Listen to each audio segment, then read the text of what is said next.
आज हम बीएड का सिलेबस में एक टॉपिक है सेक्स और जेंडर में अंतर।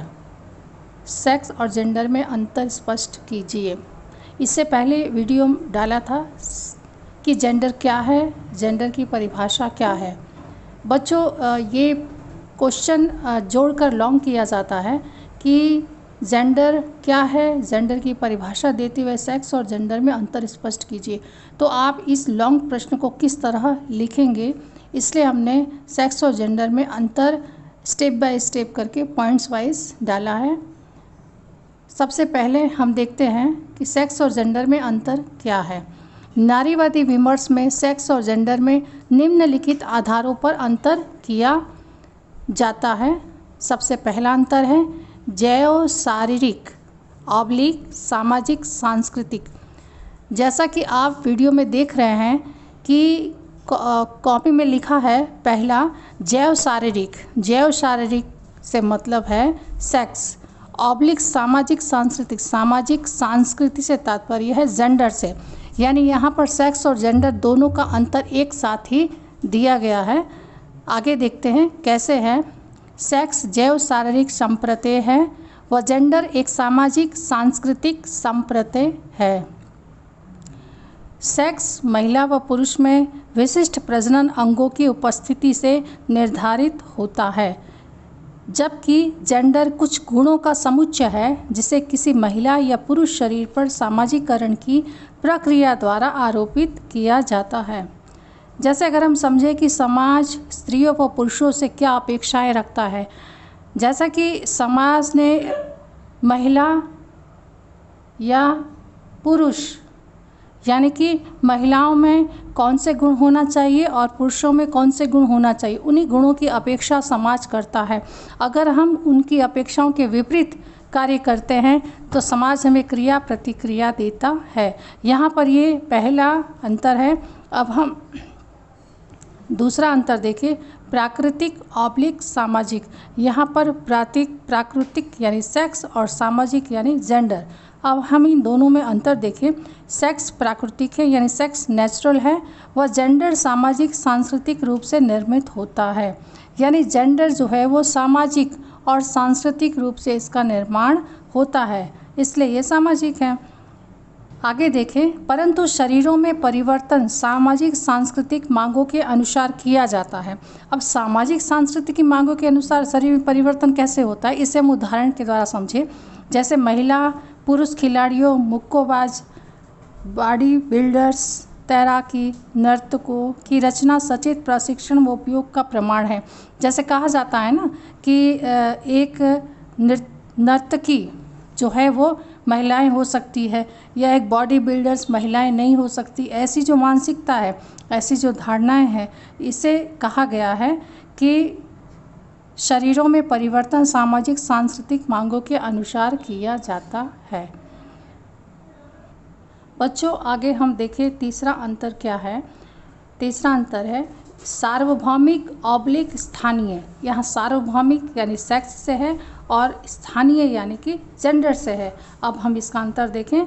इसका तात्पर्य है कि लिंगों के मध्य जैव शारीरिक अंतर व प्रजनन कार्य की प्रकृति पूरी दुनिया में एक जैसी या सार्वभौमिक होती है, यानी एक समान होती है, परंतु पुरुषोचित और स्त्रियोचित गुणों मानकों की प्रकृति स्थानीय होती है, यानी पुरुषों में क्या गुण होना चाहिए, स्त्रियों में क्या गुण की अपेक्षा की जाती है, ये स्थानीय होती है। अब कैसे स्थानीय होती है, इसे हम उदाहरण के द्वारा समझें कि जैसे पूर्वोत्तर भारत में पुरुषों की सामाजिक भूमिका आवश्यक रूप से परिवार के प्रदाता की नहीं होती है। मतलब ये पुरुषों पर नहीं डिपेंड रहता है कि उन्हें परिवार का निर्वहन करना है, या फिर हम ये कह सकते हैं कि पुरुषों की सामाजिक भूमिका आवश्यक रूप से परिवार के प्रदाता यानी परिवार का जो भरण पोषण करना होता है, जो जिम्मेदारी होती है, वो पुरुषों की नहीं होती है। परंतु इसे ही अगर हम एक उत्तर भारतीय पुरुष के लिए देखें तो यही सर्वाधिक महत्वपूर्ण भूमिका है कि पुरुष को ही परिवार का भरण पोषण की जिम्मेदारी उठाना पड़ता है। तो ये जो है ये सार्वभौमिक और ये स्थानीय अंतर है। तो यहाँ पर अगर हम जेंडर में देखें तो ये स्थानीय अंतर माना जाता है कि स्थान स्थान पर जेंडर जो है वो स्वरूप उसका बदलता रहता है। चौथा हम देखें, चौथा अंतर क्या है, स्थिर ऑब्लिक परिवर्तनशील। यहाँ पर स्थिर से मतलब है जेंडर और परिवर्तनशील से मतलब है यहाँ पर स्थिर से मतलब है सेक्स और परिवर्तनशील से मतलब है जेंडर। यानी कि सेक्स को स्थिर कहा गया है और जेंडर को परिवर्तनशील कहा गया है। अब हम इसे थोड़ा डिटेल में देखें। इसका तात्पर्य है कि जन्म से प्राप्त जैविक लिंग में कोई परिवर्तन नहीं होता है। जन्म से जैसे जो बालक है या बालिकाएं हैं वो जन्म से जिस रूप में होते हैं उनका लिंग सेक्स में कोई परिवर्तन नहीं होता है, अर्थात यह जन्म से मृत्यु पर्यंत नहीं बदलता है। परंतु कुछ अपवाद है कि आधुनिक चिकित्सा विज्ञान की मदद से होने वाले लिंग परिवर्तन अपवाद स्वरूप है।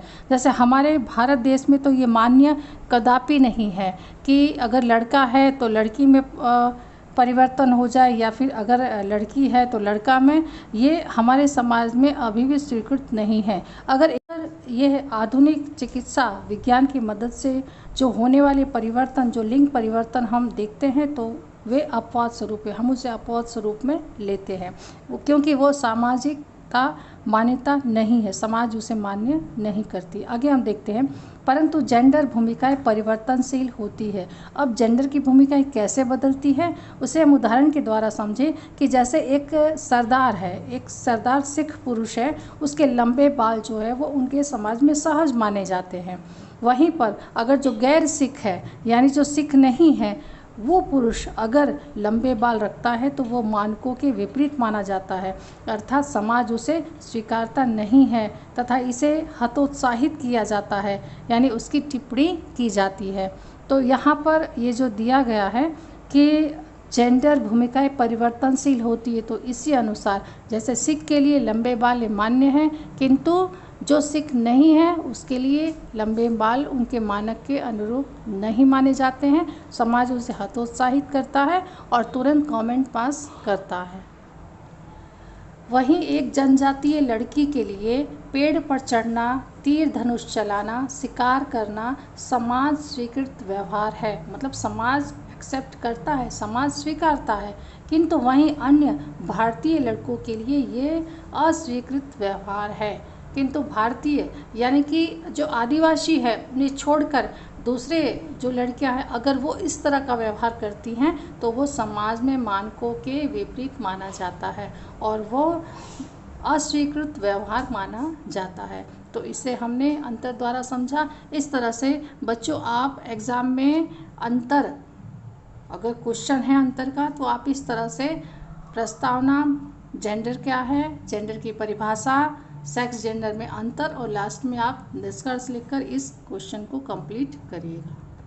अगर यह आधुनिक चिकित्सा विज्ञान की मदद से जो होने वाले परिवर्तन, जो लिंग परिवर्तन हम देखते हैं तो वे अपवाद स्वरूप है, हम उसे अपवाद स्वरूप में लेते हैं क्योंकि वो सामाजिक का मान्यता नहीं है, समाज उसे मान्य नहीं करती। आगे हम देखते हैं, परंतु जेंडर भूमिकाएं परिवर्तनशील होती है। अब जेंडर की भूमिकाएं कैसे बदलती है उसे हम उदाहरण के द्वारा समझें कि जैसे एक सरदार है, एक सरदार सिख पुरुष है, उसके लंबे बाल जो है वो उनके समाज में सहज माने जाते हैं। वहीं पर अगर जो गैर सिख है यानी जो सिख नहीं है वो पुरुष अगर लंबे बाल रखता है तो वो मानकों के विपरीत माना जाता है, अर्थात समाज उसे स्वीकारता नहीं है तथा इसे हतोत्साहित किया जाता है, यानी उसकी टिप्पणी की जाती है। तो यहाँ पर ये जो दिया गया है कि जेंडर भूमिकाएं परिवर्तनशील होती है, तो इसी अनुसार जैसे सिख के लिए लंबे बाल मान्य हैं, किंतु जो सिख नहीं है उसके लिए लंबे बाल उनके मानक के अनुरूप नहीं माने जाते हैं। समाज उसे हतोत्साहित करता है और तुरंत कमेंट पास करता है। वहीं एक जनजातीय लड़की के लिए पेड़ पर चढ़ना, तीर धनुष चलाना, शिकार करना समाज स्वीकृत व्यवहार है, मतलब समाज एक्सेप्ट करता है, समाज स्वीकारता है। किंतु वहीं अन्य भारतीय लड़कों के लिए ये अस्वीकृत व्यवहार है किंतु भारतीय यानी कि जो आदिवासी है उन्हें छोड़कर दूसरे जो लड़कियां हैं अगर वो इस तरह का व्यवहार करती हैं तो वो समाज में मानकों के विपरीत माना जाता है और वो अस्वीकृत व्यवहार माना जाता है। तो इसे हमने अंतर द्वारा समझा। इस तरह से बच्चों आप एग्ज़ाम में अंतर, अगर क्वेश्चन है अंतर का, तो आप इस तरह से प्रस्तावना, जेंडर क्या है, जेंडर की परिभाषा, सेक्स जेंडर में अंतर और लास्ट में आप निष्कर्ष लिखकर इस क्वेश्चन को कंप्लीट करिएगा।